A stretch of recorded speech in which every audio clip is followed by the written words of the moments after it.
Hindi church online की इस आराधना सभा में मैं आपका दिल से स्वागत करता हूं। परमेश्वर को धन्यवाद देता हूं, आप में से प्रत्येक को धन्यवाद देता हूं जो इस आराधना में सम्मिलित हुए हैं। आज हम गौर करेंगे परमेश्वर के वचन पर कि किस प्रकार हम परमेश्वर की सामर्थ से भर सकते हैं। परमेश्वर की महान सामर्थ जो असंभव को संभव में परिवर्तित करती है, आज भी हमारे लिए उपलब्ध है। तो आइए हम देखें कि हम किस प्रकार जब जीवन में निराशा आती है उस पर विजय प्राप्त कर सकते हैं। जब जीवन में कठिन समय आता है कैसे हम उससे गुजर सकते हैं। जब जीवन में कोई मार्ग नहीं नजर आता तो किस प्रकार परमेश्वर हमारे लिए द्वार खोल देता है, असीमित आशाओं का, उद्धार का, अनंत जीवन का। हम आज उसके वचन की ओर देखेंगे और उससे प्रेरणा प्राप्त करेंगे और उसकी सामर्थ से भर जाएंगे, ऐसी मेरी प्रार्थना है और इस बात की मुझे निश्चितता भी है। तो आइए हम आराधना प्रारंभ करते हैं और इस आराधना में सम्मिलित होते हैं, आगे बढ़ते हैं, गीतों को गाते हैं, उसका जय जयकार करते हैं, उसकी महिमा करते हैं, उससे प्रार्थना के द्वारा बातचीत करते हैं, क्रूस की ओर अपनी दृष्टि लगाते हैं और देखते हैं कि परमेश्वर ने हमसे कितना प्रेम किया कि अपने एकमात्र पुत्र को हमारी खातिर बलिदान कर दिया, जिसने मृत्यु पर विजय प्राप्त की। और इस आराधना में हम अपनी भेंटों को और अपने हृदय को परमेश्वर को चढ़ाते हैं, समर्पित करते हैं। तो आइए वचन की इस चुनौती को हम सुनेंगे, परमेश्वर की आशा से, उसकी सामर्थ से हम अपने आप को भरेंगे। आराधना में आगे बढ़ते हैं। परमेश्वर आप सबों को आशीष दे। आपको प्रभु यीशु के मधुर नाम में जय मसीह की। हिंदी चर्च ऑनलाइन आराधना में मैं आप सभी का स्वागत करता हूं। आराधना में जाने से पूर्व हम परमेश्वर की आशीष एवं उसकी उपस्थिति के लिए प्रार्थना करेंगे। आइए हम प्रार्थना करें। स्वर्ग के सिंहासन पर विराजने हारे पिता परमेश्वर, आपके बेटे प्रभु यीशु के मधुर, मीठे और छुटकारा देने वाले नाम में हम आपके पास आते हैं। धन्यवाद देते हैं हिंदी चर्च ऑनलाइन आराधना के लिए, जिसके माध्यम से जीवन स्पर्श किए जा रहे हैं। आज के वचन पर, आपके दास पर ठहराई हुई मेज एवं संपूर्ण आराधना पर आपकी आशीष एवं आपका नियंत्रण चाहते हैं। यह प्रार्थना आपके बेटे प्रभु यीशु के नाम से मांगते हैं, आमीन। यहोवा के लिए एक नया गीत गाओ, क्योंकि उसने आश्चर्य कर्म किए। उसके दाहिने हाथ और पवित्र भुजा ने उसके लिए उद्धार किया है।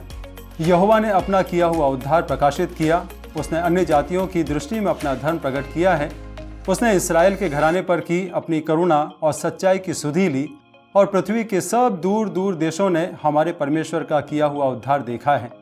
हे सारी पृथ्वी के लोगों, यहोवा का जय जयकार करो, उत्साहपूर्वक जय जयकार करो और भजन गाओ। हमारा परमेश्वर महिमा और स्तुति के योग्य है। बड़े उत्साह के साथ परमेश्वर के आदर और महिमा में हम कुछ गीत और कोरस गाएंगे।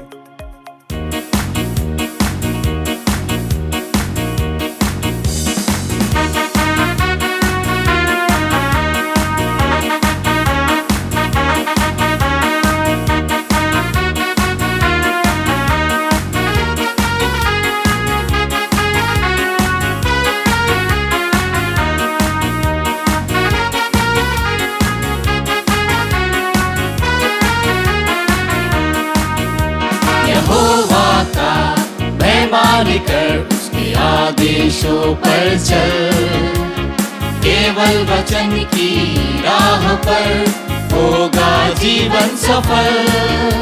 यहोवा का बेईमानी कर उसके आदेशों पर चल, केवल वचन की राह पर होगा जीवन सफल। यहोवा का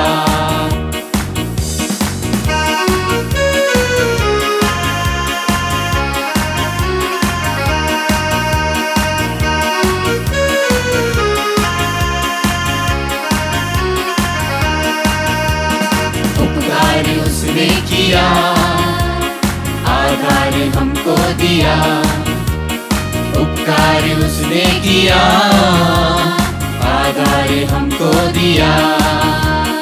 उसकी ही राह सही, उसका वचन है अटल। उसकी ही राह सही, उसका वचन है अटल। यहोवा का मैं मान कर उसके आदेशों पर चल। केवल वचन की राह पर होगा जीवन सफल। यहोवा का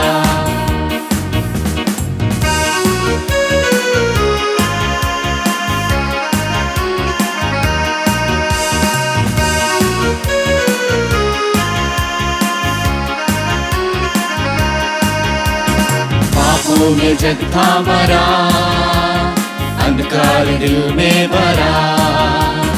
पापों में जग था मरा, अंधकार दिल में भरा। यीशु की बलिदान से शैतान हुआ है विफल। यीशु की बलिदान से शैतान हुआ है विफल।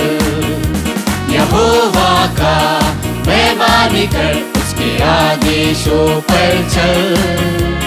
केवल वचन की राह पर होगा जीवन सफल। यहोवा का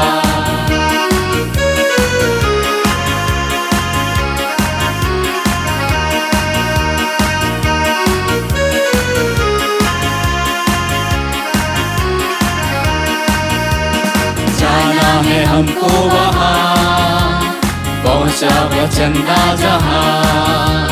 जाना है हमको वहाँ, पहुँचा वचन ना जहाँ। राहें हो चाहे कठिन, यीशु करेगा सफल। राहें हो चाहे कठिन, यीशु करेगा सफल। यहोवा का मैं मान कर उसके आदेशों पर चल।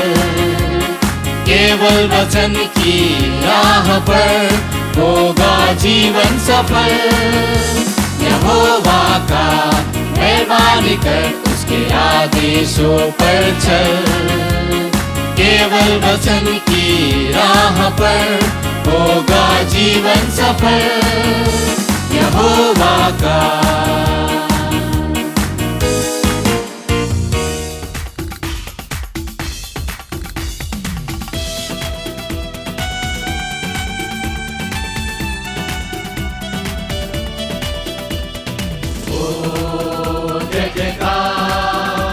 जयकार करे। ओ जय जयकार करे। वो है हमारा राजा राजा, दुख संकट से बचाता बचाता। हम पर अपनी करुणा करता और करता उपकार। क्यों ना उस पर तन मन मारे दे अपना अधिकार। ओ जय जयकार करे। ओ जय जयकार करे। उस पर जिसका भरोसा भरोसा, वो तो कभी न डिगेगा डिगेगा। चाहे बीमारी चाहे गरीबी चाहे हो आकाश, सब संकट से सब कष्टों से हो जाएगा पार। ओ जय जयकार करे। ओ जय जयकार करे। स्वर्ग है उसका सिंहासन सिंहासन, पृथ्वी बनी है आसन आसन।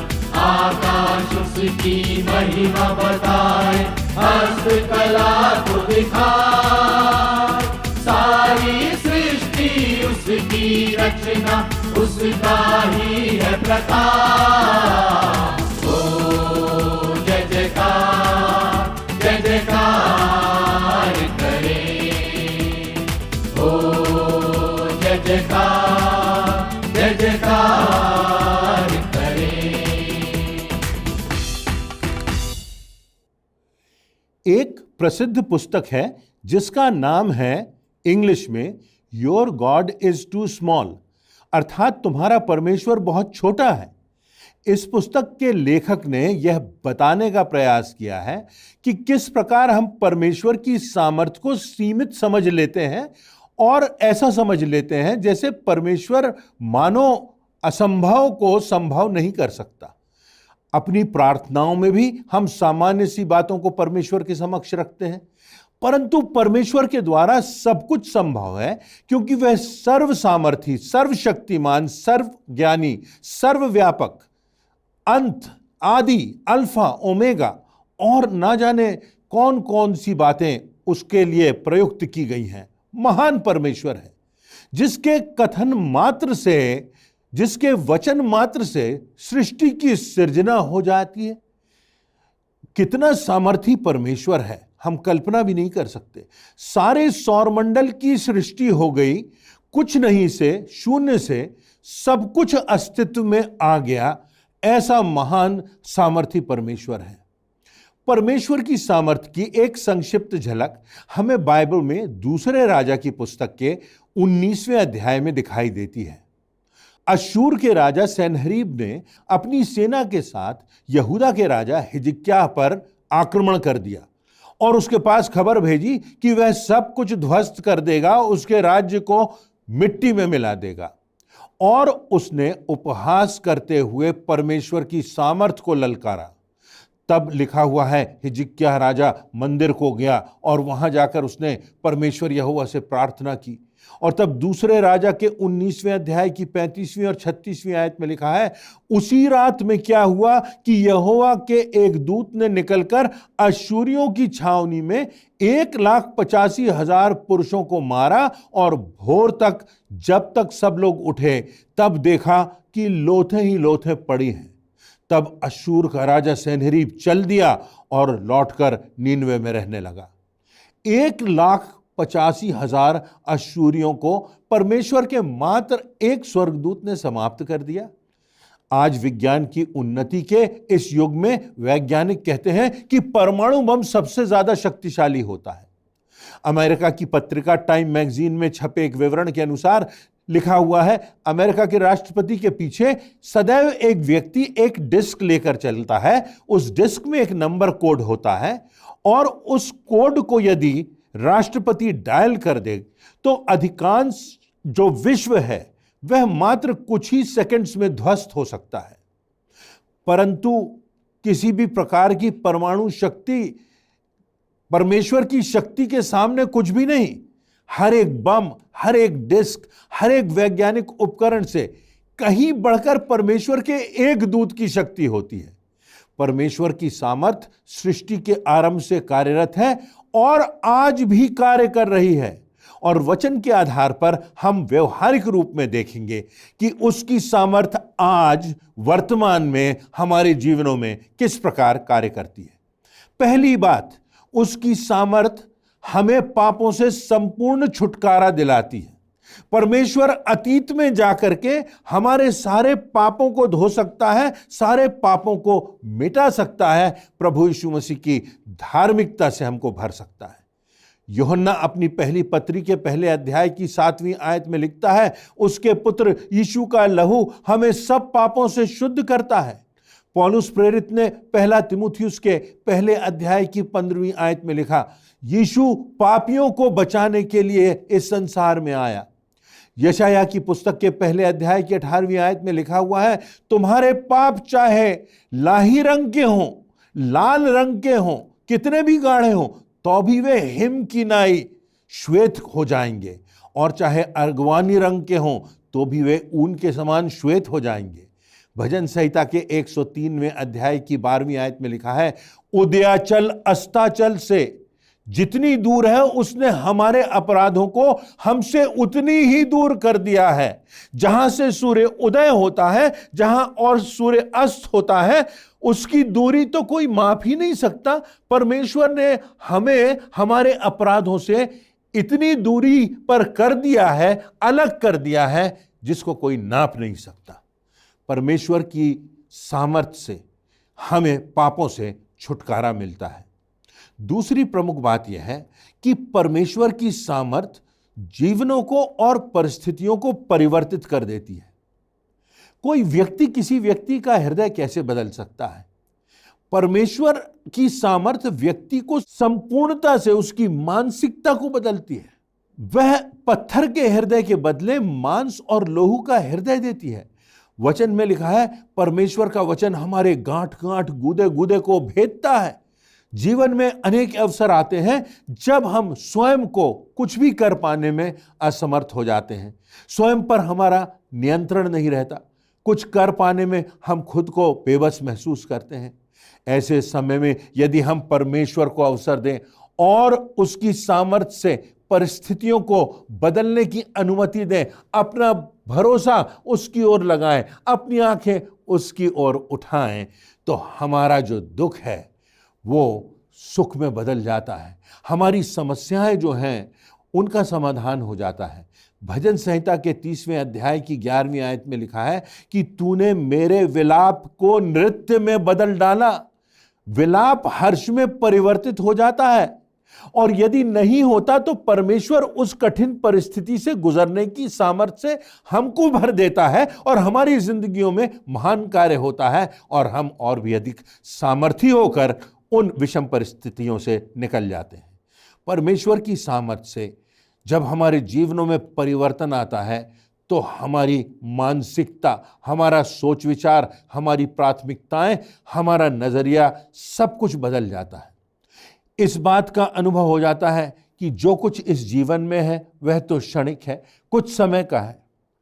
इसीलिए पतरस अपनी पहली पत्री के 4 अध्याय की 12वीं आयत में लिखता है, हे प्रियो, जो दुख रूपी अग्नि तुम्हारे परखने के लिए तुम में भड़की है, इससे यह समझकर अचंभा ना करो कि कोई अनोखी बात तुम पर बीत रही है। जिस संसार में आज हम रहते हैं वहां अनेक आकर्षण हैं, परीक्षाएं हैं, लोभ हैं, स्वार्थ हैं, विषमताएं हैं, विश्वासघात है। एक मानव होने के नाते इनका सामना करते हुए या इनसे गुजरते हुए हम गिर सकते हैं, टूट सकते हैं। हम सोचने लगते हैं कि हम यह नहीं कर सकते, हम इसे नहीं सह सकते, हम इस कठिनाई मौत की छाया के रास्ते पर नहीं चल सकते, इस अंधकार से हम कैसे निकलेंगे। परंतु यदि हम विश्वास में दृढ़ रहें तो परमेश्वर की सामर्थ हमें उठाती है, बचाती है, ग्लानि से मुक्त करती है, जन्मों के चक्रों से स्वतंत्र करती है। प्रकाशित वाक्य के 3 अध्याय की 10वीं आयत में फिलाडेल्फिया की कलीसिया के नाम परमेश्वर का वचन कहता है, तूने मेरे धीरज के वचन को थामा है, इसलिए मैं भी तुम्हें परीक्षा के उस समय बचा रखूंगा जो पृथ्वी पर रहने वालों के परखने के लिए सारे संसार पर आने वाली है। तीसरी बात हम देखेंगे कि परमेश्वर की सामर्थ हमें स्वयं परमेश्वर का माध्यम बना देती है, उसकी सामर्थ को दूसरों तक पहुंचाने का माध्यम बना देती है। कुरिन्थियों की कलीसिया के नाम अपनी पहली पत्री के पहले अध्याय की 27वीं और 28वीं आयत में पौलुस पवित्र आत्मा की अगुवाई में लिखता है, परंतु परमेश्वर ने जगत के मूर्खों को चुन लिया कि ज्ञानवानों को लज्जित करें, और परमेश्वर ने जगत के निर्बलों को चुन लिया कि बलवानों को लज्जित करें, और परमेश्वर ने जगत के नीचों को और तुच्छों को, वरन जो है भी नहीं, जिनकी कोई गिनती भी नहीं, उनको भी चुन लिया, ताकि उन्हें जो है व्यर्थ ठहराएं, ताकि कोई प्राणी परमेश्वर के सामने घमंड ना करने पाए। हम मनुष्य तो कुछ भी नहीं है, परंतु जब परमेश्वर हमें अपनी योजनाओं को पूर्ण करने के लिए चुनता है, हमको आशीषित करता है, हमको अभिषिक्त करता है, तो उसकी सामर्थ हमें उसकी सेवा के योग्य पात्र बनाती है। हम पाते हैं मूसा को, जो कि हकलाता था, बोलने में, दिखने में भद्दा था, परमेश्वर की सामर्थ से लाखों इस्राएलियों को मिस्र की बंधुआई से निकाल लाने वाला महान अगुआ बन गया। स्वतंत्रता संग्राम का महान सेनानी, महान अगुआ बन गया। भेड़ बकरियों को चराने वाला बालक दाऊद परमेश्वर की सामर्थ से भरकर महान कार्य करने लगा और राजा बन गया। मछली पकड़ने वाले साधारण मछुआरे महान प्रचारक बन गए, आश्चर्य कर्म करने लगे। इसी कारण पौलुस कुरिन्थियों के नाम अपनी दूसरी पत्री के चौथे अध्याय की 7वीं आयत के आगे लिखता है, परंतु हमारे पास यह धन मिट्टी के बर्तन में रखा है कि यह असीम सामर्थ हमारी ओर से नहीं वरन परमेश्वर ही की ओर से ठहरे। हम चारों ओर से क्लेश तो भोगते हैं पर संकट में नहीं पड़ते, निरुपाय तो होते हैं पर निराश नहीं होते, सताए तो जाते हैं पर त्यागे नहीं जाते, गिराए तो जाते हैं पर नाश नहीं होते। हम यीशु की मृत्यु को अपनी देह में हर समय लिए फिरते हैं कि यीशु मसीह का जीवन भी हमारी देह में प्रकट हो। हमारी देह में, हमारी देह से परमेश्वर की सामर्थ प्रकट होती है जब परमेश्वर हमें अपना माध्यम बनाता है, अपनी सेवकाई के लिए चुन लेता है, अभिषिक्त करता है और हम अपना जीवन उसे समर्पित करते हैं। पौलुस को इस बात का गहराई से एहसास था कि परमेश्वर की सामर्थ ही हमें उसकी सेवा के योग्य बनाती है, इसीलिए उसने अपने अनुभव से इन बातों को लिखा। चौथी बात, परमेश्वर की सामर्थ हमें मृत्यु पर भी जयवंत बनाती है।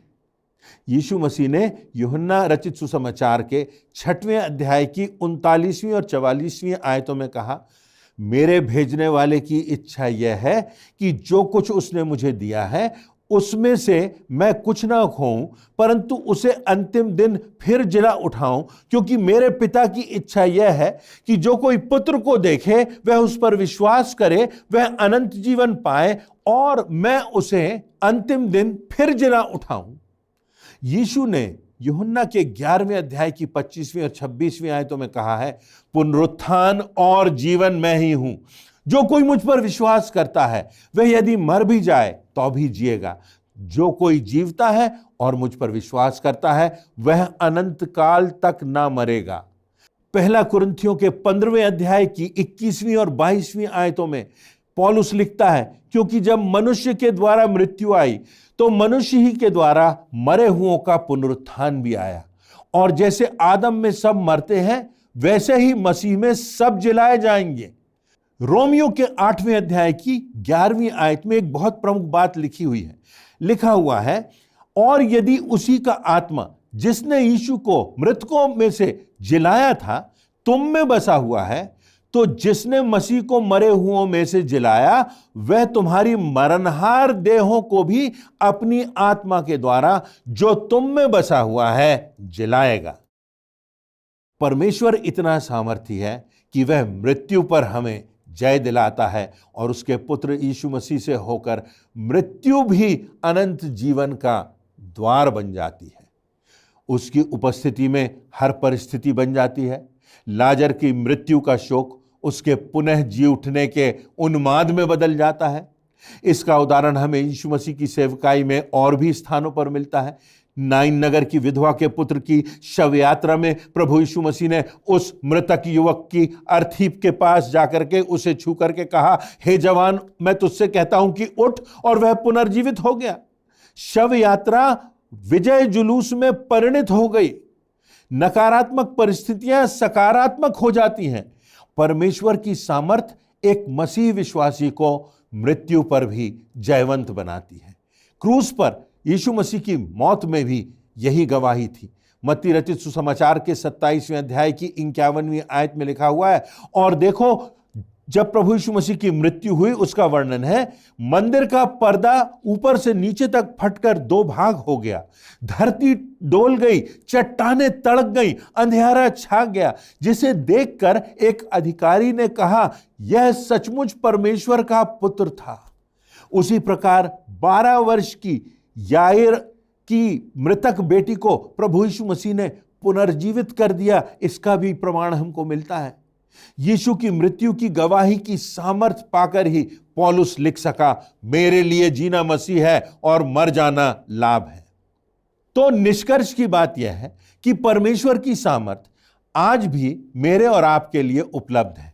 आवश्यकता इस बात की है कि हम उस पर विश्वास करें और अपना जीवन उसे सौंप दें, और अपनी सामर्थ से वह हमें पापों से छुटकारा देगा, ग्लानि से छुटकारा देगा, सब बातों से मुक्त करेगा, अंधकार से मुक्त करेगा, हमारा जीवन परिवर्तित करेगा, हमें गिरने से बचाएगा, हमें अपनी सेवा का माध्यम बनाएगा, हमारे जीवनों से अपनी प्रतिज्ञाओं को पूर्ण करेगा। और सबसे प्रमुख और अंतिम बात यह है कि परमेश्वर अपनी सामर्थ्य से हमें मृत्यु पर जयवंत करेगा और हम स्वर्ग के राज्य में प्रवेश कर सकेंगे। यह हमारा निश्चित विश्वास है, मसीह विश्वास इसी आधारशिला पर आधारित है। तो परमेश्वर की सामर्थ आज भी मुझे और आपको हमारे पापों से संपूर्ण छुटकारा दिलाती है। क्या आप चाहते हैं कि परमेश्वर की सामर्थ आपके जीवन में काम करे? परमेश्वर की सामर्थ हमारे जीवनों को, हमारे हृदयों को, हमारी मानसिकता को परिवर्तित करती है, जटिल परिस्थितियों को, विषमताओं को बदलती है, उनसे गुजरने की शक्ति प्रदान करती है। क्या आप चाहते हैं कि यह सामर्थ आपको प्राप्त हो? परमेश्वर की सामर्थ हमें एक ऐसा माध्यम बनाती है कि परमेश्वर के महान कार्य हमारे जीवनों से होते हैं। क्या आप चाहते हैं परमेश्वर की सामर्थ आपको प्राप्त हो? परमेश्वर की सामर्थ हमें मृत्यु पर जयवंत बनाती है। मृत्यु के बाद हम एक बेहतर स्थान में, एक बेहतर संसार में, जहां कहीं मृत्यु नहीं, जहां कहीं अलगाव नहीं, जहां कोई शोक नहीं, जहां कोई दुख नहीं, जहां सबका मिलन है, जहां परमेश्वर स्वयं मौजूद है, वहां पहुंचाती है। क्या आप और मैं उस सामर्थ्य को अपनी जिंदगियों में चाहते हैं? मेरी प्रार्थना है कि आज आप परमेश्वर की सामर्थ्य से भर जाएं। हो सकता है आज आप किसी कठिन परिस्थिति से गुजर रहे हो, विषमताओं से गुजर रहे हो, तनाव से गुजर रहे हो, किसी लाइलाज बीमारी से गुजर रहे हो, अंधकार की स्थिति से गुजर रहे हो, आपके जीवन में निराशा हो, कोई आशा ना बची हो।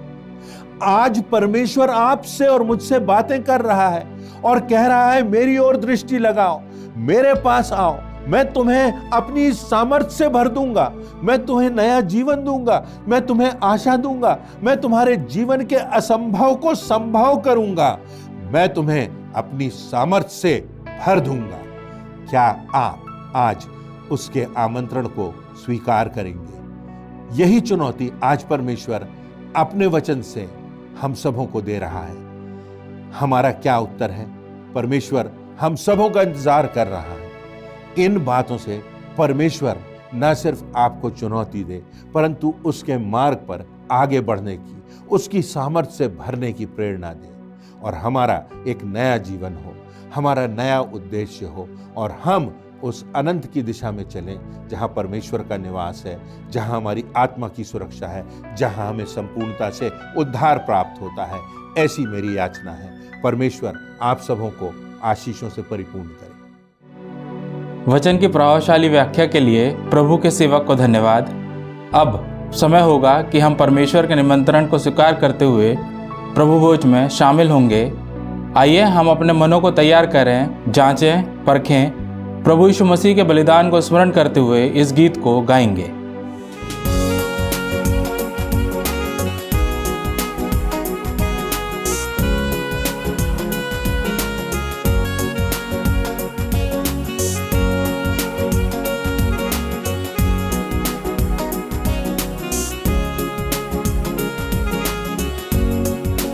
यीशु मसीह तेरे जैसा है कोई नहीं, तेरे चरणों में झुके आसमां और महिमा गाए ज़मीन।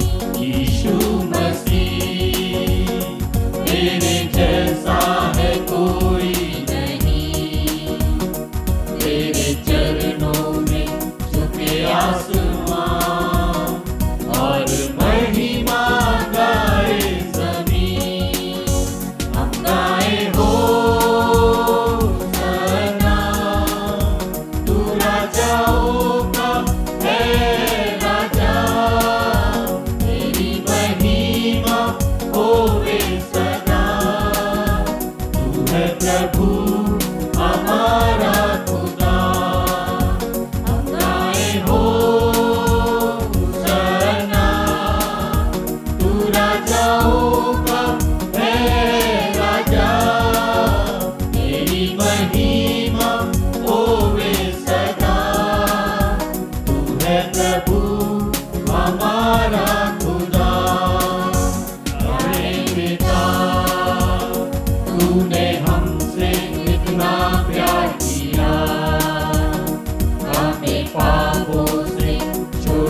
प्रभु हमारा खुदा। हम गाए हो सना, तू राजाओं का है राजा, तेरी महिमा होवे सदा।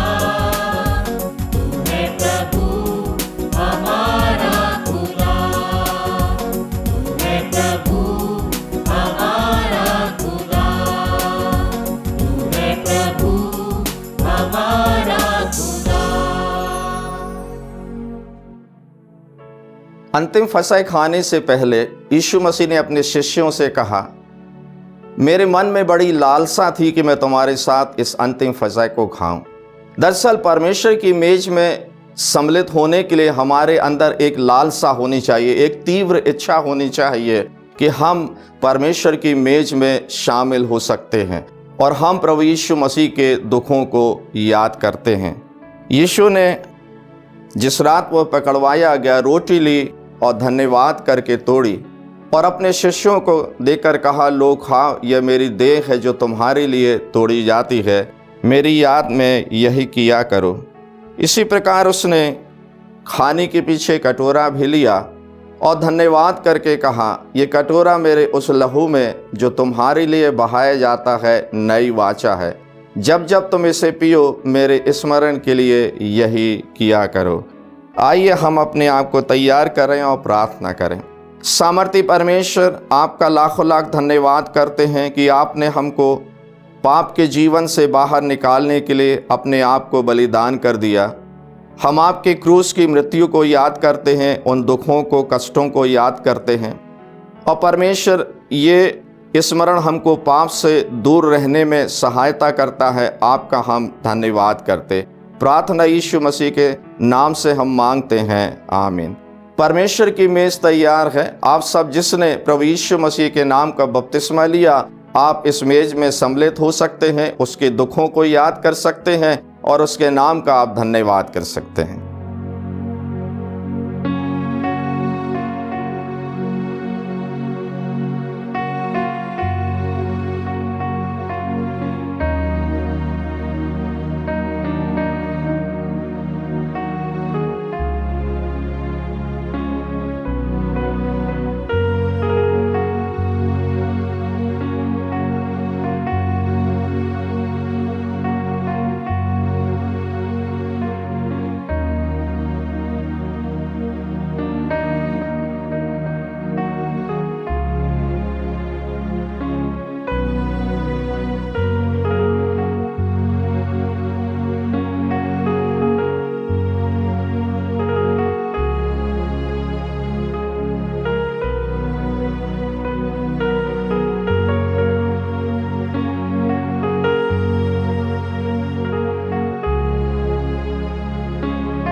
आइए हम अपने स्थान पर खड़े हो जाएं। हम अंतिम प्रार्थना में जाएंगे। प्रार्थना के बाद प्रार्थना के रूप में कोरस गा लेंगे। उसके पश्चात परमेश्वर की आशीष ग्रहण करके आज की आराधना समाप्त करेंगे। आइए हम प्रार्थना करें। पिता परमेश्वर, आज की आशीषित आराधना के लिए हम आपका हृदय से धन्यवाद देते हैं। हमारे जीवनों में जो भी बातें आपके वचन, महिमा और गवाही के विरोध में हैं, वो सब बातें आपके वचन की सामर्थ और प्रेरणा से दूर हो सकें और हम अपने जीवनों को संपूर्णता से आपके हाथों में समर्पित कर सकें। आप हमें अपने हाथों के उपयोगी उपकरण व फलदायी दास बनाइए, क्योंकि इस विनती को आपके ही इकलौते बेटे प्रभु यीशु मसीह के नाम में मांगती हूँ, आमीन। योग्य केवल तू, योग्य केवल तू, योग्य केवल तू ही प्रभु, मेरे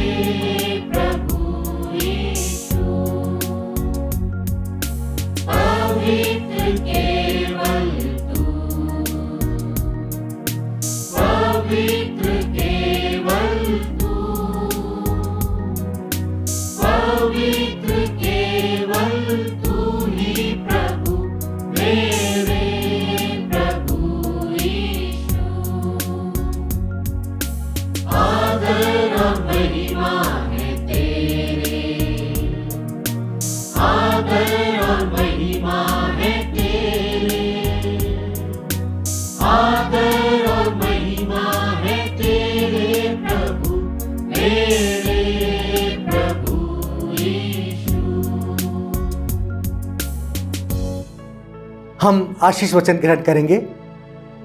अब हमारे पिता परमेश्वर का प्रेम, प्रभु क्रिस्त का अनुग्रह और पवित्र आत्मा की शांति और सहभागिता हमारे साथ और प्रत्येक विश्वासी के साथ अब से लेकर अंत तक होती रहे। आमीन।